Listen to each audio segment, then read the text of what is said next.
If you haven't yet, I want you to go to jobethevans.com and take the college readiness quiz. There's a quiz there for parents and a quiz there for students. When you take that quiz, you get a detailed explanation of where you're at and actionable steps for you to take to move you beyond where you're at right now. Thank you so much for listening, and I'll see you soon. Hello, elevators. We are here with Kamini Wood, and she is going to be talking to us today about SSRI. She's going to explain everything you need to know about that. But the reason we're talking about SSRI today is because we are a group of women who are swinging for the fences in life. And it looks like from the outside that we have it all together. We know exactly what we're doing. And a lot of times we're falling apart on the inside. And so she's going to teach us strategies today on how we can keep swinging for the fences, keep doing our thing, and do it well and have everything on the inside the way that it's supposed to be, where it feels good. We're still being high achievers. We're still maintaining, but we also feel good about it and are in a good place mentally and physically with that kind of lifestyle that we've chosen. So I'm going to let you go ahead and introduce yourself and tell us what it is you do, and then we'll get into the SSRI. Perfect. Thank you so much for having me. As you all know, my name is Kamini Wood. I am a certified life coach who works with high achievers. I predominantly work with women and young adults on stress, anxiety, overwhelm, trying to do it all perfectly, and quite frankly, are somewhat stuck living to those external validations and expectations. And why do I do this? It's because it was my story. I'm a high achiever myself. I actually have 5 children and I'm running my own business. So I get it. I get the concept of swinging for the fences, but it's true. I think internally we have this, what I refer to as the imposter syndrome or the perfection paralysis, where we think that if we can't get it perfectly, we either stop or we question ourselves. And so one of the things that I really talk about are different ways to build up our resilience and our ways to manage stress and overwhelm. And one of them is the SSRI method, which stands for Strengths, Strategies, Insights, and Resources. Yes. Did you want me to just go ahead and dive into it? Yeah, let's go ahead and get started, because I think that, like, with high achievers, like, let's just go. Let's go. Let's get what we need to get and get on our way. And get on our way. That's right. Yeah. Okay. So let's start with strategies, right? Yeah. So strategies are really, they come down to things like, what techniques we have in our tool bag, right? So it's things like mindfulness. How can we actually practice mindfulness? And I don't mean sit for 30 minutes and meditate. Again, if somebody came to me and said, you have to sit down for 30 minutes and meditate, I'd be like, what are you even talking about? I have 8,000 things on my list to do, Right. and I need to accomplish all of them by the end of the day today. So for me, mindfulness is really getting present in where we are currently. How do I do that? It is a practice of actually slowing down and using our 5 senses to figure out what it is that we are currently hearing, seeing, what can we touch, what is the taste in our mouth, what are we smelling. It slows down our mind briefly enough to get present in the moment, which when we do that, those thoughts in our brain that are circulating and spinning uncontrollably can actually settle down, and we have the ability to then take the next best step forward. I equate this to, and you may have heard about this analogy of the snow globe, where if you shake a snow globe and you look at the snow that's spinning around, you can't see through the glass. But if you just place that snow globe down for like a few moments on the desk and allow the snow to settle at the bottom, you can suddenly see through the clear glass. Right. It's the same concept with mindfulness. If you give yourself that time to let those thoughts just settle for a brief moment, you can then see clearly to your next best step. Other strategies, of course, are journaling. I think a lot of us hear about journaling, and again, high achievers were like, oh, I don't have time for that. Right. It's not that you have to sit down and journal 8,000 things. It's more of like brain dumping. What's on my mind right in this exact moment? Let me get it out of my mind so that then I can take the next best step forward, because it's no longer circulating. You know, Mm-hmm. it's those thoughts that we constantly, they just keep going around and around in our brain, and then we can't move forward. So there's just a couple of strategies that I have.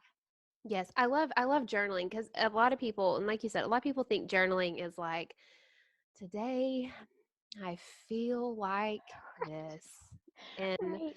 and you almost think back to like when you were a little girl and, you were writing about your secret crush in your diary. It's Yeah. not that. And Yeah, I it's think, not a Dear Diary moment. right. And I think something we have in common, a lot of us, is that there is this constant circulation of ideas, of thoughts, of strategies in themselves. So using this strategy, the strategy within that's in our head, like, when we're thinking about finances, health and fitness, um, relationships, and as parents, what are we going to cook for dinner tonight? Like, there's so many things that are constantly circulating. And for me, that's something that I do probably a couple times a week. I sit down and I have to. It's not out of like rainbows and butterflies and unicorns that I do this. It's out of a necessity to sit down, write it out. What's my workout plan for the week? Because it takes up, like you said, with that snow globe, when all those things are circulating, we can't see the real valuable piece of our thoughts. And so, like, wondering what we're going to have for dinner, what we're going to, um, what I need on my grocery list, or what I need, what videos I need to record, who I need to reach out to, um, what's going to be going on in the next 5 months, like, and having this plan in my mind, like all these things, once they're on paper, it's almost Hmm. like I can forget about them Right. if I Exactly. want to, like, Right. but it's there. So these awesome ideas that I had, they're in a notebook now. Like, I always have this, like, always. Um, Exactly. and I'd probably die if anybody ever read it. But like, Well, that's a great point, though. It's that it's not supposed to be perfect. It's supposed to be yours. mhm, What works for you. I was actually just on a client call this morning, and we were just talking about this because she's overwhelmed because everything's gone virtual with school right now. And she woke up Monday morning, and it is like overwhelm, overwhelm. I've got mhm, 8,000 things to do. She feels behind. And it's like, okay, this is when journaling and getting it down on a list and figuring out what are the gotta do's versus what are the, possibilities versus what's like the extra that would be super right, great if I could get it. mhm, Just getting it on paper. Just get right, it so it's not in here anymore. It's in a safe right. place where you can go back and reference it. Right. And something else that I know has like bogged me down a lot is, oh my gosh, I'm going to forget to do this. I'm going to so I'm constantly trying to, like, every few minutes remind myself, like when I get home or when I do this. And then, most of the time you end up forgetting. um, Something that I do, and it's not journaling, but is putting that reminder in my phone, so that, like, if Yeah. I know I'm going to be home at 6 o'clock in front of my computer, I'll set that to, register for a certain webinar or something, so that, like, I get that cue. And it's just one more way, another strategy to brain dump, to get something out of the Hmm. brain into something else that's more reliable Yep. at, and Yeah. can handle it a little bit better than my brain and all the other things. So, and I love that, that's something, it's free resource. Exactly. Like, Exactly. you don't need any money. You don't need anything else other than, a piece of paper, and Hmm. which we all have. So I love that. So strategies, anything else on strategies? Um, it's with strategies, it ties into the resources, which we'll talk about in a little bit. But the strategies really are around giving yourself that space to be who you are. It's learning to give yourself that grace, right? So it's mindfulness, it's breathing exercises, it's journaling, it's these little tools and tips that come along where you get to give yourself the grace to be who you are and practice self-compassion, where you can recognize that you're doing the best you can do. You are just a human having a human Mm-hmm. experience, and it's okay. And that if something doesn't go the way that you wanted it to go, that you can recognize what you learned and what you can take Mm-hmm. with you to move forward, especially as high achievers and as perfectionists. It's really hard to practice this. So it's just giving yourself that slow down period where you can embrace what it is that you've learned. And honestly, I think this situation that we're all in right now, where we really don't know day to day what's happening around us, there's all this uncertainty. It's really pushing that growth zone Mm-hmm. for us.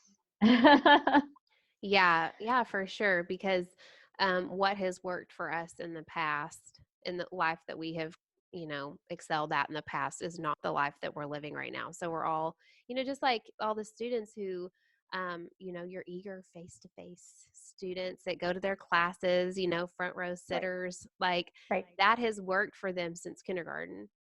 But now they're at home by themselves with a computer, with an instructor that's probably just as confused as they are about how things Exactly. are going. Yes. I mean, I'm an instructor at the University of Arkansas, but I teach online anyways. So like it hasn't changed for me, but I have felt the overwhelm from my students who, Mm-hmm. some of them are at home with parents, with younger siblings, with parents have decided that they need to go isolate in a cabin out in the woods without internet, but they still have to do their schoolwork. Right.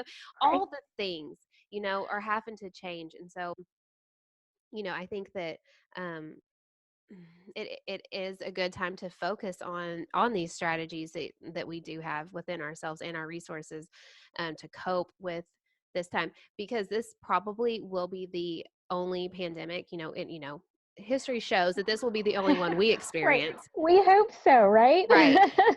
But isn't there always something? Like There's there's always always something. a twist and a turn, and we have to have something solid to come back to that can make it all make sense and make it okay. That for me is my notebook. Mm-hmm. That's a Yeah. place where I can put stuff down and make some sense of it and make a strategic plan Yeah. to move forward regardless of how I'm feeling or what the circumstance is. Well, that, and it also leads into the other S, which was strengths. And for me personally, it's really anchoring into what I know my core gifts are and what my strengths are. And Mm. when we take the time to remember those strengths and anchor into those strengths, Mhm. we can become more resilient and deal with whatever is coming at us. So that is the second S, which is the strengths. And it's, really taking the time to say, like, okay, what are my core values and what are my core gifts?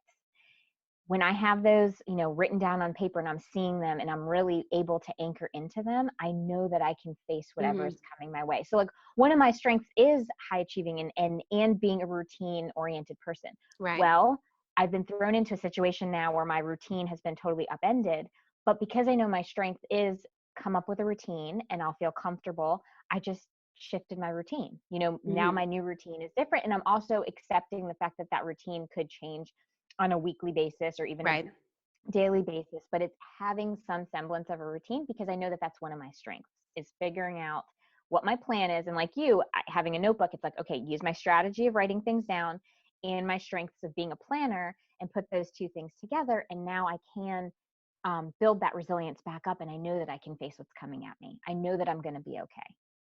Right. And you talked about knowing, like getting to the core of you, who you are, all those things. And I think that discovering your strengths, you have to do that to discover your strengths. So Yeah. with me, when it comes to a time like this that we're in right now, I'm like, okay, well, my life has been disrupted before and I survived. I didn't die. That's something I always ask my kids and my nephew. Like when something's hard or frustrating and they get through it, I'm always like, "And did you die?" Right. And the answer is always Right. no. Like, Right. and they always laugh, but it's the truth. You have done hard things before. You develop skills from those hard things that you're going to use again, and your strengths came out of that. And so we are more alike than I even thought. Like I'm the same way. It's like, okay, kids, so you're home now, Right. from 8 to 9 you're going to do homeschool, and then from Right. 9 to 10 you're going to go outside and play, and you're going to get all your energy out. And Right. then at this time, that's my personality, and that's how I run my house. Right. And so each of you have to just figure out what is it that works for you and makes that brings you down, because I can feel myself. I'm like, oh my gosh, I'm up here, like I'm way up Mm-hmm. here, I need to come Yep. down here. But like I what is it that I have to do to bring myself back down? And again, it comes to this, and Mm-hmm. me saying like, okay, I would feel better if um, I knew ahead of time what we were having for dinner. If I had a plan that I was confident in for my son's education, for our online students, who is everybody now, Yep. I can work. I can make this schedule. And something that's really important that when we look at schedule is scheduling fun free time and those breaks. I think a lot of times we and when we get into scheduling and like hardcore like grinding it out, which we typically do, it's important to plan that time that you can't look at your phone, you can't look at your Right. computer, you can't write anything down. You have to go outside and be in nature, or you have to go work out or something. But realizing that's kind of off topic, but realizing the importance of putting that in your plan and realizing that when you're implementing your strategy, that you have to have balance in there. I don't really know Absolutely. how to say that, Yeah. but you have to have balance when you implement that. Absolutely. And that, I think, it deals with making sure that you're taking care of yourself, right? So Hmm. recognizing I'm implementing these strategies, and part of my strategic plan is self-care.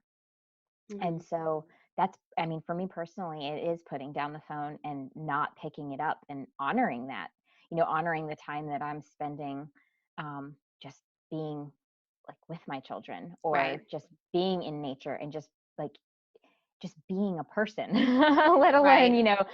instead of being, the roles that I am, like mom, business owner, what have you, and thinking that I have to answer 8,000 emails that are coming through, or what have you. It's putting it down and just being present in life, and especially I think high achievers, we struggle with this. We're so used to swinging for those fences, as you said, that it's normal. It's normal Right. to constantly be on the go, constantly, as I lovingly refer to as nexting. We accomplish one thing and it's like, okay, what's next on my list?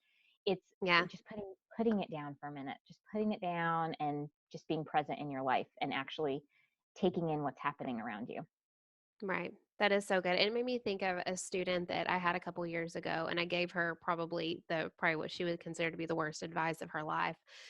She had a kid at home, husband at home, was a full-time high-end flight attendant, and I don't even know that she was the flight attendant. She was like over everything. So they would fly like NFL teams and stuff like Oh, that, and she wow. was over making sure everything went right back with the passengers. Mhm. And she was taking a full load of classes. And so she was Wow. gone like all the time. And she was worried that she was going to drop the class because she wasn't going to make an A. It And wasn't going to be I perfect. said, take Yep. the C, Hmm. take the Yep. C and move on. Yep. And I think she ended up, if I remember correctly, she dropped the class. And it was because she was not okay with making a C. And that goes back to just our personalities and what drives us. Like, if I can't do it, I'm going to drop something. But sometimes in life, you have to take a C Yep. in one of the areas in order to just be human, and to Yes. have that human experience of not everything's always going to be A. Not all my Mhm. work is A plus. And sometimes making pancakes with my kids in the morning Yep. is more important than making an A on this, in my case, on this speech that Right. is Yep. coming up. So I And it's also, maybe it's not the class you didn't get an A, but was the experience worth an A?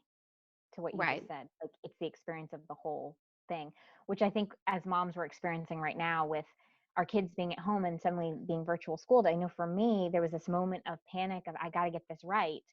But then it's releasing that and realizing what even is right in this time of uncertainty. And is the right just being with them, supporting them?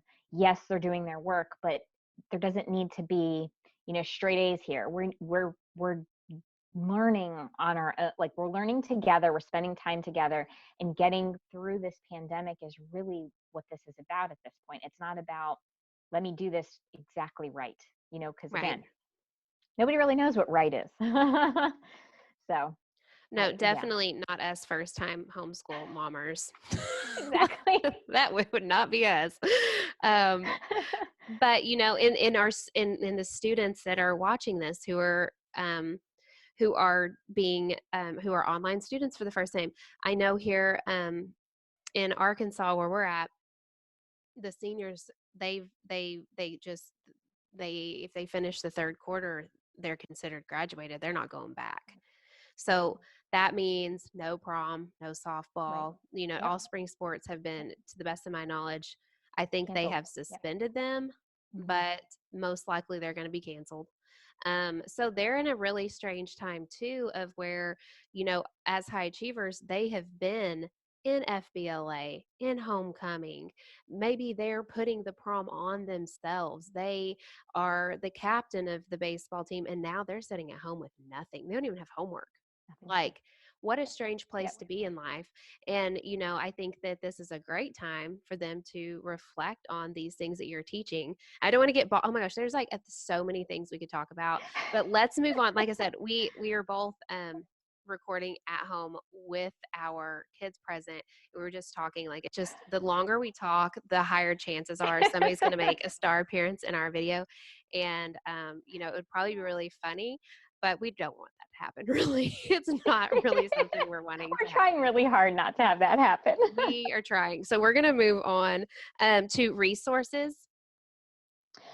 Yeah. So resources, again, are just, the people who we know that we can rely on, those people that we can be vulnerable with, we can share our deepest thoughts and feelings with. It's, finding coaches who will support you. Mm-hmm. It's books. It's, internet sites. It's those resources that we can rely on to help build this resilience back up, to build the ability to grow our ability to handle adversity or things that don't go the way that we want them to go. Right. Again, as high achievers, we have this expectation of how it's supposed to go, and it's learning to use those things that we can rely on. And you made a comment about this, and I just wanted to expand on it because I think it's a beautiful point about getting in touch with how we feel and what it is that we need. And Mm-hmm. this is a great time to talk about it, because with resources, when you get in touch with how you feel and what it is that you need, then you can identify what resources you can pull on to get those needs met, Right. whether it be from a supporting person in your life, or whether it be from an outside source, such as a coach or a therapist or doctor, or if it's a book or a group, what have you. Once you really identify what it is that you're feeling and what it is that you need, you're able to then go figure out how to best serve that need. Yeah, that's great. And that's a great point. Something I had mentioned in another interview was that with high achievers, we have like made it really clear to everybody else that we're high achievers. Like, it's like, I don't need help. And Yep. like, that's pretty much the message. Oh yeah, I don't for need sure. help. And I still struggle with that. But also, there's the side of me that's like, if I've put this image out there and then I let somebody know that I need help, and I'm talking about, like, there are 3 people that I go to with my weaknesses, and they are not family and they are not friends. And I mean, they feel like both, but Right. they are there in my life as mentors, um, and coaches. And the reason that I have those people in my life is for just simply because I have put out this image, and I don't feel comfortable. Even at the age of almost 30, I still don't feel comfortable going to certain people in my life and being like, hey, I'm drowning over here, because they're going to say, I feel like they're going to say, they probably wouldn't, maybe I don't know, we'll never know, but they would probably, I'm thinking they're going to say something like, but you can do it all yourself. Mm-hmm. You've been doing it all by yourself for 30 years. Like, you can keep doing it by yourself. Like, why do you need help? Or, and I know I imagine the worst, but I think that's probably pretty typical, is I'm not going to ask for help, because then it wouldn't look like I can do it all by myself if I Right. ask for help. Right. So I Right. ask for help from people. And I think that's why coaches are so important in the lives of high achieving females, is because we need that person to go to so that we can keep everything else Yes. running like it's supposed to, Right. without our parents, spouse, children, employees knowing. And Oh, I absolutely. love I that. 100% agree with that. And it's also, I've talked to a lot of parents, and one of the things I say is it allows for the relationships to be honored as they are. Parents get to be parents, spouses get to be Hmm. spouses, and you get to be you without Right. having to, um, change that dynamic, in the sense that um, you have this third person, this third party who can be a support system, who can be that listening board, or help you work through whatever's going on, and all your other relationships can stay intact. And you can, parents can love on their children as mom and dad, Right. your spouse, you have that spousal relationship, and none of that is put at risk. And it's true. I mean, there are stories that we tell ourselves that, oh, people aren't going to accept us if we tell them that, we're struggling to get all of this done. But by the same token, we're honoring ourselves and saying, I feel better having this third party be my Mhm. support system in this thing, and that's okay. You know, that's the glory of this whole thing, is that you're able to do that, and you're able to honor the dynamics of all of your relationships. So Right. Yeah. And that I've had, there's some things that once you share with people, they can't unknow. And so you have to be careful about yeah. what, who you talk about these Mhm. deep, possibly Mhm. not necessarily an issue, but these struggles that you're having. Cause then, like, if I was to tell my mom something, she has a totally different emotional connection with my issue than my mentor does. Right.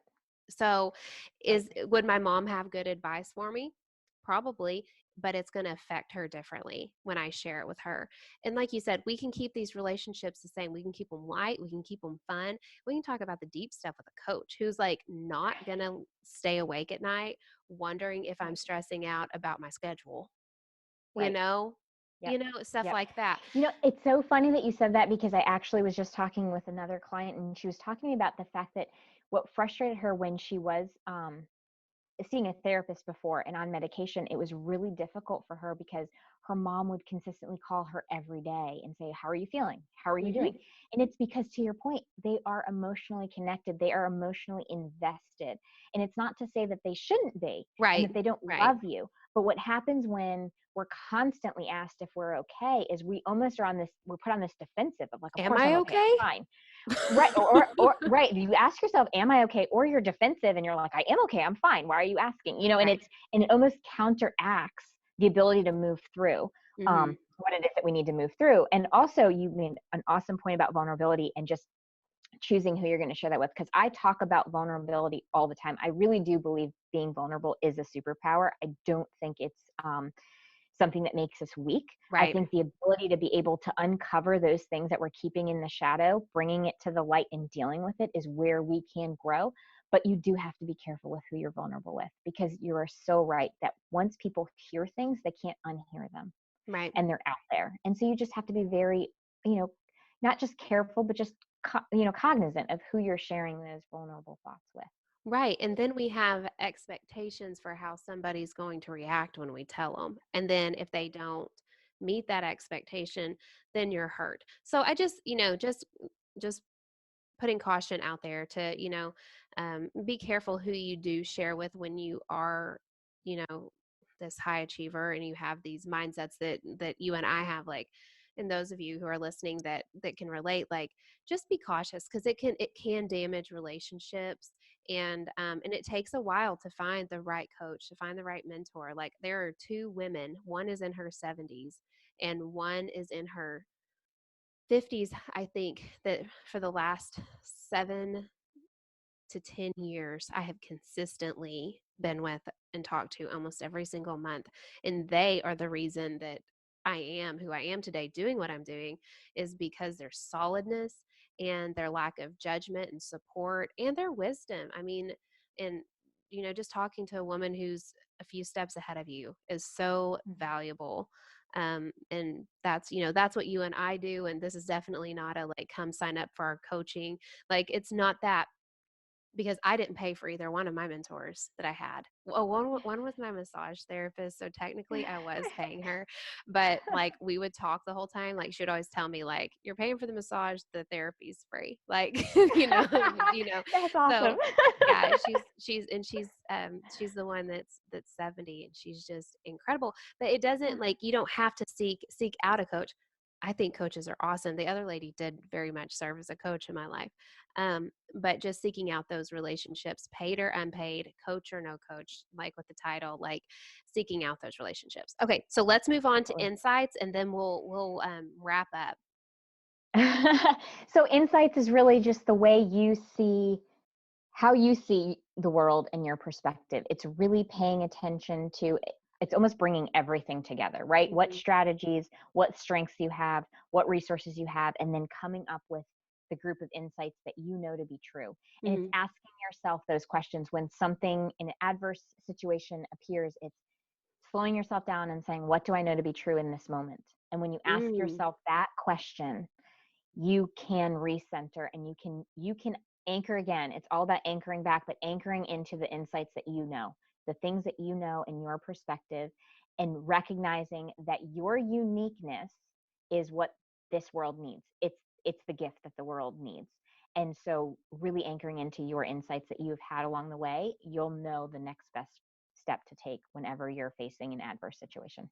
So good. I mean, because we're talking to women who are either, late high school, college age, and then their parents who are a Mhm. range of ages. But like, if you've made it to senior year, junior year of high school, you know you.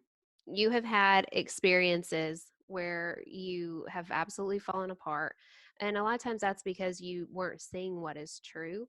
And I think that, once you went through these trying times and whatever, if it was a breakup, you lost a ball game, if you lost a friend, or, something, your parents divorced, whatever happened, like you can look back and be like, okay, this horrible thing happened. I didn't die. It may Yeah. have came close, but it didn't. And Right. what is true about this? Is it true that I have overcome this before and I am resilient? Yes. Yes. Is it true that I, have skills now that I didn't have when I had that issue that I can use now? Yes. And a lot of times I love asking this question when somebody's in some kind of turmoil. What is true? So Yeah. you had a huge fight with your boyfriend. Does he love you? Right. Like, was Yep. it intentional that he hurt you? Could it be possible that you are making this a way bigger deal than what it is? Is it true that Yep. you have had enough good experiences to last you a lifetime already? And this is Right. just a bad one. Like, Right. what is true in every situation is not your opinion of what is true, but Right. what is legit true. What is true, and especially again going back to the fact that we are talking to college age students, as well as I deal with a lot of juniors and seniors in high school as well. Hmm. And a lot of times we go back to, is it true that if I don't get an A in this class, the world is going to end? Is it Right. true that if I don't become president of student government this year, I'm not going to get into the school of my choice? I mean, slowing down and really asking that question over many times, when our inner critic wants to take off and we have those cognitive distortions about how the world is going to end, or our life is going to end, or people aren't going to respect us because we've done something incorrectly, slowing it down and saying, is it actually true, is a way to really anchor into what we know to be true, and truthfully, those insights that we Hmm. already know deep within us to be true. Yeah. And the other part is listening to our intuition. I think a lot of us tend to try to make choices based on our mental insights, but there's Hmm. also like what our intuition knows to be true too. Hmm. And it's recognizing that it's okay to listen to our intuition. Yeah, and that's a whole nother thing. I mean, I was just Yeah, it talking is. to a lady a few months ago doing another interview and talking about gut feelings and how we ignore them and they get us in really bad situations when we Yes. ignore them. And Yep. so, yeah, that's a whole nother episode. But like, I think that it is something that, we will lightly touch on here, that like when something doesn't feel right, or it, Yep. and with the point that most of the viewers are at right now is like your career. Like, I should be a doctor because I'm super smart, but I want to, like, my heart wants to be an artist, or like, whatever it is that you're being drawn towards. Maybe you have a boyfriend that's super good looking, makes good money, and is good to you, and it looks like it would be a great thing for you to go ahead and accept an engagement or whatever, but like in your gut something doesn't feel like you thought it would feel to be in love. Like, there's so many big decisions being made in this like short period of time of like 6 years, that Mhm. you can't ignore gut feelings. So we'll just leave it there. You can't Yeah. ignore those feelings, and practice listening to that now, um, while you're sitting at home with nobody else, Right, while you're exactly. social distancing and not Right. talking to anybody. Get used to listening to yourself. Yeah. So yeah, talk to yourself while you were at home by yourself, because you're probably done talking to everybody in the house at this point. But anyway, so we have strategies, strengths, resources, and insights, and I absolutely love that. And I think it is the I would call it a roadmap or the blueprint for what our lives are and how we handle good and bad situations. And I appreciate you so much for like coming on here and sharing. When I saw that on your blog, and I want to post to that link in your blog for maybe people who would prefer to read about those instead of listen to this. But I was just like, oh, this is like a no-brainer. Like, she has to talk about this because it's very specific. You're not going to find anything about this anywhere other than, I haven't seen it anyways. I'm sure it's out there somewhere, but like, it's very unique to something that you talk about. So where can people find you? Because I know people want to find you. I am on the internet. They can find my website at www.itsauthenticme.com. And then I'm also on Facebook. Again, It's Authentic Me. And I am happy if people want to reach out via Facebook and direct message me, perfectly fine, or send me an email. I answer all my emails myself. So Yes. Oh, that's good. that makes it, people a little more willing to reach out when they know they're not going to get like somebody who's answering your questions for you, because that happens a exactly. lot. It does. Or there's an automated response and you don't think that you realize you're not speaking to an actual human. So yeah, Right, you'll exactly. get me. It's you.